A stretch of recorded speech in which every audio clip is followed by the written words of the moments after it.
Prudent Money with Bob Brooks is sponsored by the Prudent Money Foundation on 91.3. Well, deceptive automotive problems that can cause inconvenience. Today we're going to take a look. Stay tuned for the special Car Corner edition of Prudent Money.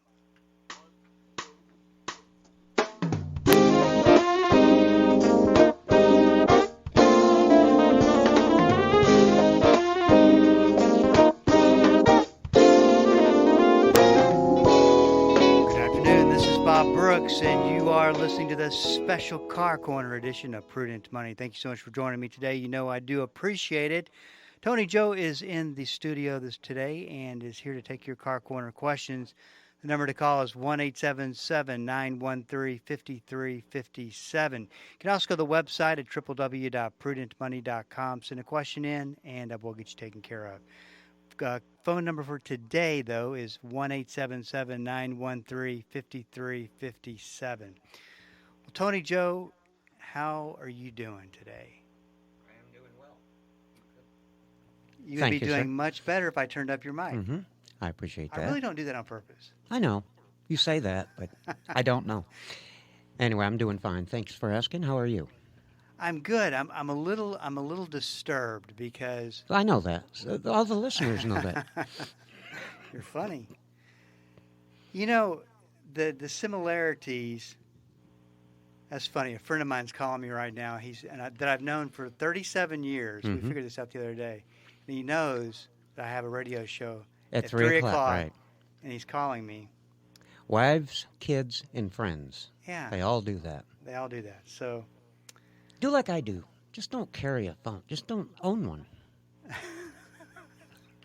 And that will never happen. Hey, Bob, let me ask you, has that ever happened to me on this side of the table? No, I can't say that it has. And you know why? Because you don't really have a phone. Correct. Well, you see what the great thing about listening to the Prudent Money radio show is that now everybody that listens can say, that guy, that one person who doesn't own a phone, it's Tony Joe. Yep. There's somebody in this world that actually doesn't own a cell phone. And, you know, I razz you about that, but I think that's pretty cool that you don't own a cell phone. Mm-hmm. Well, you know, I purchased many of them, though. Bob, I bought one for each one of my kids when they turned 16. And back then, you had to sign a 2-year contract and slap your credit card down, and then you had minutes, remember? Mm-hmm. Did you have a phone back when you went over your minutes? Well, my kids always went over their minutes. And I'd yell at them and pay the bill. And I'm quite a bit older than your kids, but I had a bag phone. You remember the bag phone? The portable phone they came in a bag you pulled out. It just looked like a regular receiver. No, I don't remember that. But really? What they called it, a bag phone? It was a bag phone. Yeah. I remember the ones in the cars. Customers used to come in. They had great big huge box with a receiver on it, a telephone receiver. You know, thing the looked like receiver it weighed a ton. The receiver with the cord was a cool look, I thought. I always thought mounted in your car it was really a cool look. But anyway, I still miss the old, you wouldn't even know. The bag phone. Yeah, the bag phone. Go figure. I knew a female that played the bagpipes in high school in a marching band. This story's going south. Okay, never mind. So anyway, you know how we talk about teaching your kids about money so that they don't make mistakes, they don't get taken, they get a fair deal, all that kind of Trying to thing. protect them with information, right? Well, without question. And then once again, the similarities between what you do for a living, what I do for a living. You got to teach your kids about what goes on, and not every. No, I'm not trying to put every mechanic in a box and stereotype. Just the ones who are going to take advantage of the situation. Mm-hmm. See a kid coming in, or anybody that walks in looking a little bit clueless. That would be me. Only on the cars thing. No comment. So, yeah, I didn't want to tee you up and for that one. So, my son goes to get his oil changed before he comes back driving from North Carolina to Dallas. Mm-hmm. And I said, as a safety catch-all, I said, Blaine, if you're going to take your car to get the oil changed and they offer you anything else, or you have a choice of anything, call me first.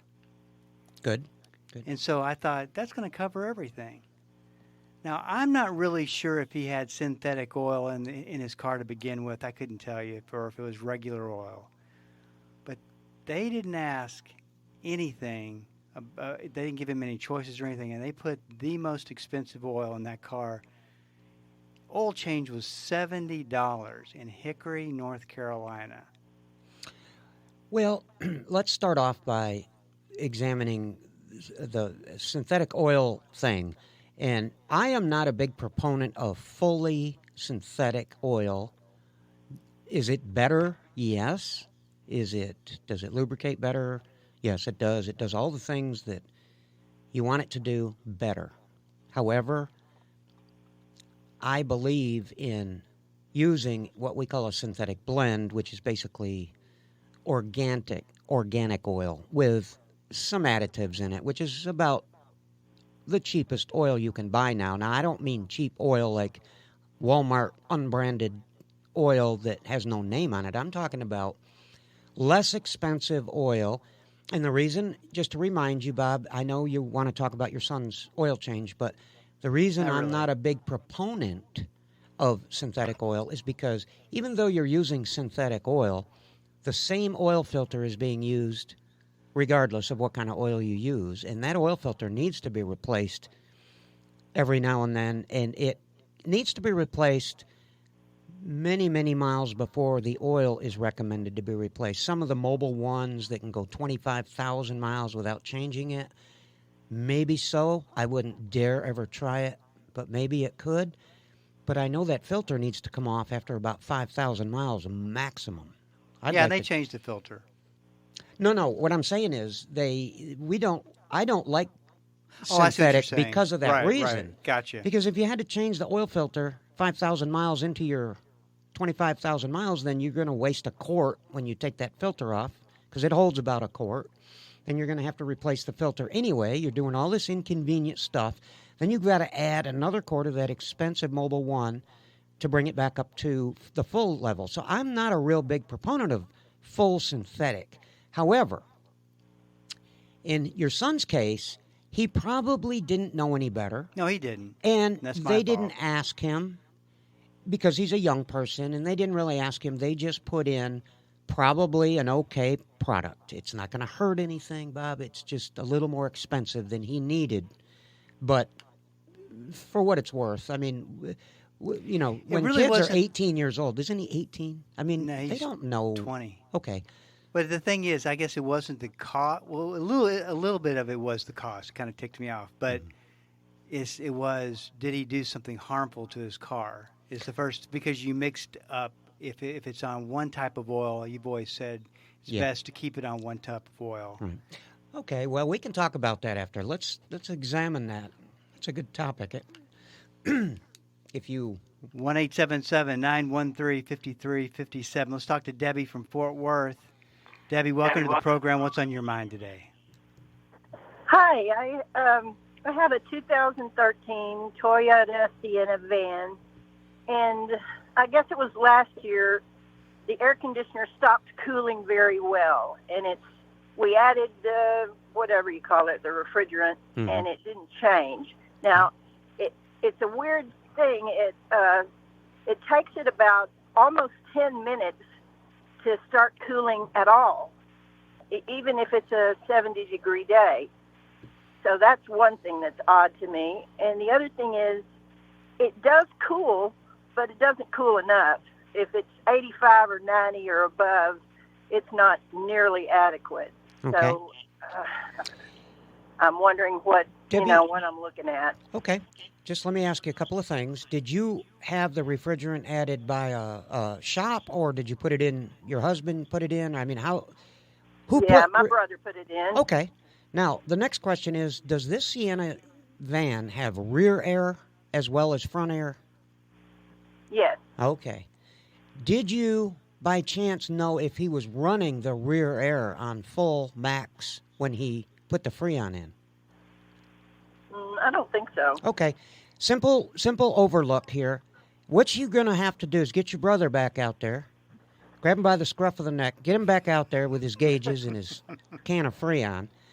You got to turn both units on full blast. No, by that I mean you turn the front unit on high blower, you turn the temperature all the way down into the blue or cold as it'll go, put it on max AC. You do the same thing in the rear. You want it on high blower, you want it working. We're trying to get the air conditioner to really struggle. We want it to really work hard. And the other tip I will give you when you're trying to get that air conditioner to work hard is open the back hatch, the back tailgate, and roll all the windows down. We want to invade the inside of the car with as much heat as we can get in there. Then have him refill it. He will find out it's going to take more now. Now, we don't want to overfill it, but we do want to fill it back up to where when you're done filling it, I don't know if he's using gauges or if he knows. Yeah, it's just something we bought at auto supply place that had gauges on it. Okay, well, if he's got gauges, then that's good. And we want, when you're done, just so you know, when you're done, both front and rear units, if you had a little thermometer you could stick up in there, should be blowing about the same temperature, within a degree or two. Okay. And that way you'll know it's full. Okay? All right. So you think that's the problem, not some compressor going out or something like that? Well, if it gets cold, the compressor isn't the problem. Compressor can't be bad if it gets cold at all. Well, it gets cool. Hey, Debbie, hang on with us over the break. This is Bob Brooks. We're up against the break. Stick around. 1-877-913-5357. We'll be right back. The Word for Today is excited to announce the new official online home for the ministry of Pastor Chuck Smith and Kay Smith, pastorchuck.org.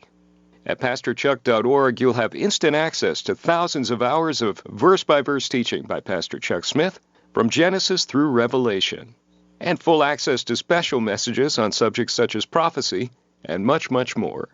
Also at pastorchuck.org, a full library of great teachings by Kay Smith, and a section where you can read some of Pastor Chuck's books online, all free of charge. So visit the new official online home of the Word for Today and the ministry of Pastor Chuck and Kay Smith, pastorchuck.org. Dynamic, practical, life-changing. There's no point in going to church and not letting the Christ who gave birth to the church on the day of Pentecost change your life. Join us each day as Pastor Paul Shepherd applies the timeless truth of Scripture to everyday life. It's Destined for Victory on this great station. 2 p.m. weekdays on 91.3 KDKR. One of the most common beliefs is that he will evaluate our lives, our good works and our bad, and then, like a high school teacher who's grading on the curve, he will decide who gets into heaven and who doesn't. But nothing could be further from the truth. Dr. David Jeremiah continues his series, Signs, next time on Turning Point. Weekdays, 9 a.m. on Bible School Radio 91.3. Welcome back. This is Bob Brooks, and you are listening to the special Car Corner edition of Prudent Money. 1-877-913-5357. Debbie, you still with us? Yes, I'm here. Okay, sorry about that. The break sneaks up on us. What were you saying there right beforehand? We will try the procedure that you described about turning both air conditioners on full blast and adding the refrigerant that way. Right. But you think if for some reason that didn't work, what would be the next most likely thing, just in case? Well, the next most likely thing is going to be that you have to have some kind of diagnostic work done, because let me just give you an example real quick. Just let me give you food for thought.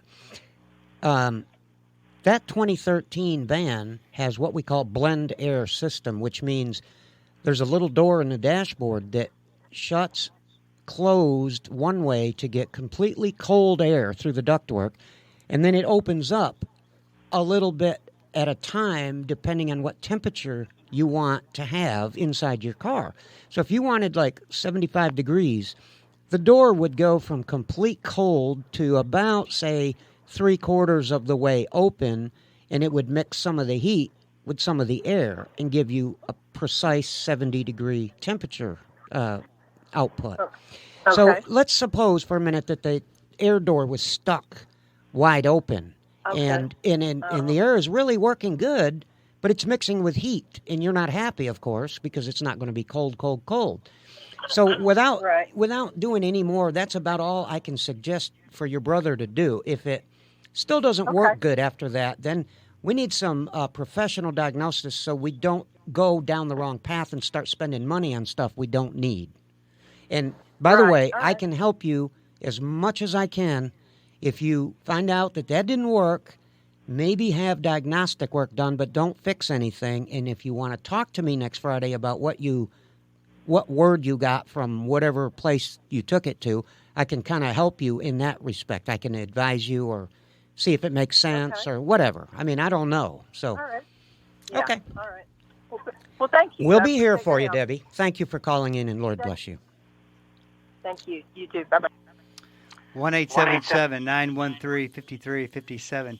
You know, and I know that you appreciate this because you've been helping people for so long, decades, literally, is that's a scary proposition when you're thinking about it. Something as big as important as the air conditioning system, and how expensive it can be for something to go wrong.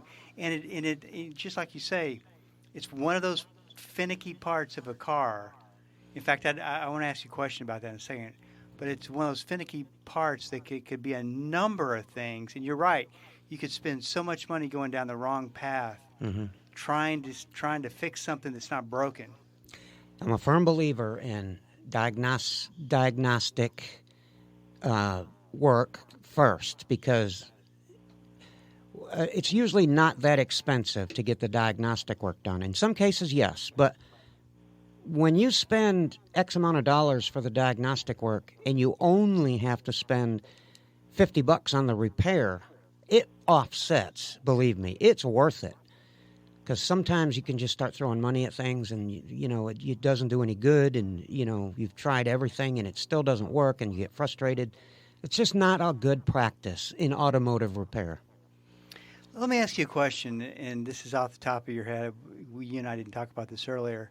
If you had to rank car problems, which one ends up being the hardest part of the car to actually diagnose, that could potentially cause you the most problems? I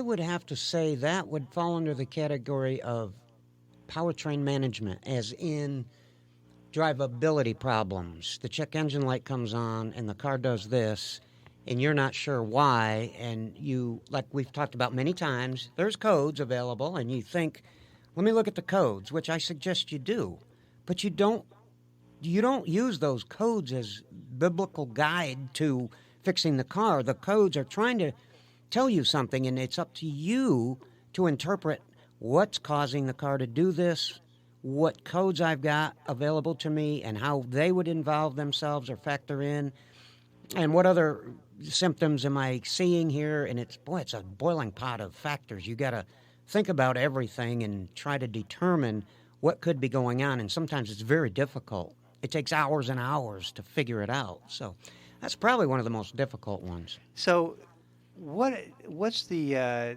talk about this diagnostic process from another standpoint? You're a mechanic. You want to bring in income. You don't want to spend hours upon hours of trying to go through the diagnostic process. I mean, from a mechanic standpoint, you can quote 100, but it could cost $400 of your time, right? Yes. So as a consumer, what should you look out for? Well, here's the thing. Now, that's the million-dollar question right there. This is where you cross the borderline between guys who are just in it for the quick buck and guys who pride themselves in good workmanship. Now, I know this is going to be hard for a lot of guys to hear out there, that are, especially guys that are mechanics, but if you really want to do a good job and you really want to find out what's wrong with that car, you may not get paid for some of your time, except if you look at it the way I do. I can spend way more hours than I can charge for diagnosing a particular problem. And yes, I'm going to lose, and who wants to do that? Well, I do. You know why? Because next time when I see that, no, what I'm saying is, you learn. Makes total sense. You never stop learning. You never stop learning. Right. I'm the oldest mechanic I ever knew at this point in my life, and I'm still learn every day. So I guess it depends on who's in it for the quick, fast buck and who's in it for pride. I guess that's the best way to put it. What are some red flags when you're talking to, in fact, you bring a car in with a complicated situation, it's stalling, or something happens if certain conditions are present, and you take it to a mechanic and the mechanic just says, well, I'll go and check it out. And what are some of the things that you should ask from a consumer before you turn your car over? Because you don't, there wasn't a whole lot of communication going on. You could end up getting a big bill that you weren't expecting.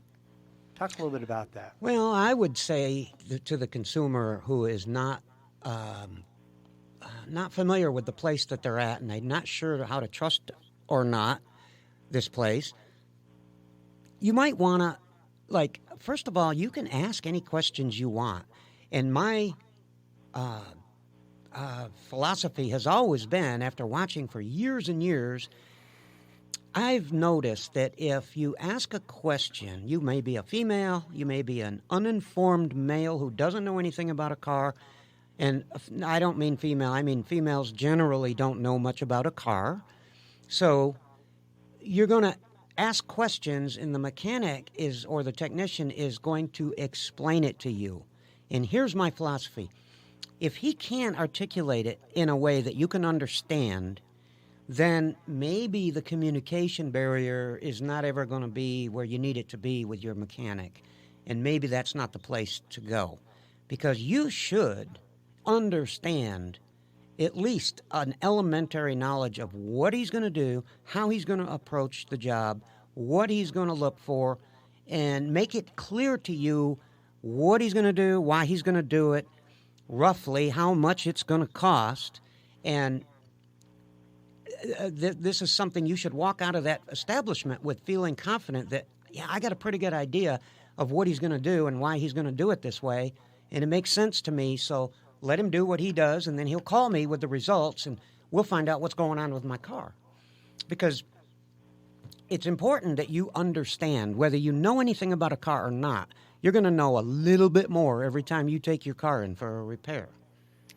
Yeah, and I don't think that people really think about it, because it's one of those stressors. You got to deal with your car. You got to deal with the potential costs that you weren't expecting. You got to deal, and you just want it to get fixed and get over with. So you think if you take your car out there, it's human nature to hope for the best, and you skip over this one little word that's the most important word out of all this whole process, which is trust. Trust. And the thing is, it takes a lot. I think it takes a lot more trust than people think that even consider when they bring their car into a place they don't know anybody. And I think you need to do a good job several times before you can earn the trust of that customer.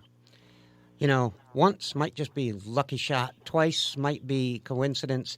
I think you just need to do a good job on every car. That's it.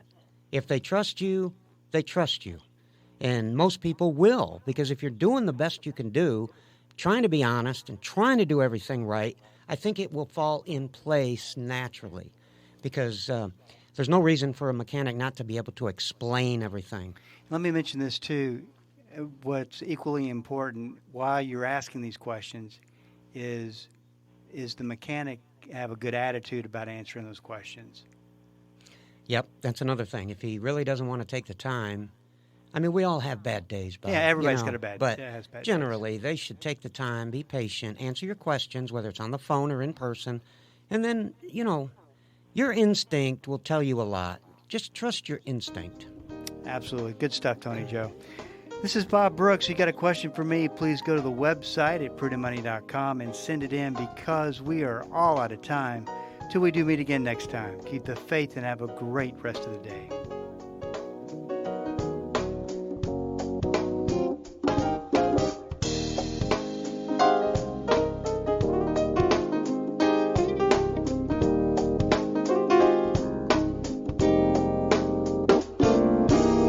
That's all the time we have for today. Questions or comments for Bob, or to find out more great information like what you've just heard, visit www.prudentmoney.com. Be sure to join Bob Brooks again for the next edition of Prudent Money.